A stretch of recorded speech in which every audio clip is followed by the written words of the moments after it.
आपल्या या सगळ्या सुवर्णकार समाजामध्ये आपण काम करत असताना आपल्या लक्षात येतं की सोनार हा जो माणूस आहे हा एक बेमिसाल असा प्राणी आहे, फार हुन्नरी माणूस आहे.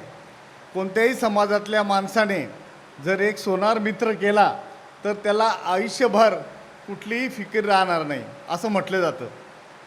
सोनाराची मैत्री ही फार फायदेशीर ठरते.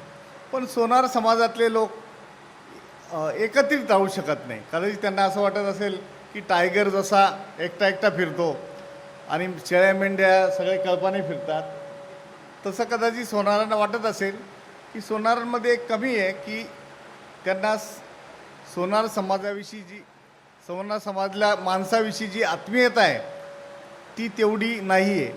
ते एक समाजविचार किंवा समाज संघटन आहे हे खूप कमकुवत आपलं असलेलं आहे आणि त्याच्यामध्ये ऐक्य व्हावं म्हणून आज तुम्ही करोनानंतर आपण जी एक विस्कळीत समाजव्यवस्था झालेली आणि परस्परांचा संपर्क कमी झालेला आहे तो पुन्हा एकत्र यावे, आपण सर्व आपल्यामध्ये ऐक्य संवर्धन व्हावे म्हणून आपल्या संस्थेने हा जो कार्यक्रम आयोजित केलेला आहे त्याचं खरोखर आज फलित झालेलं असं म्हणायला पाहिजे.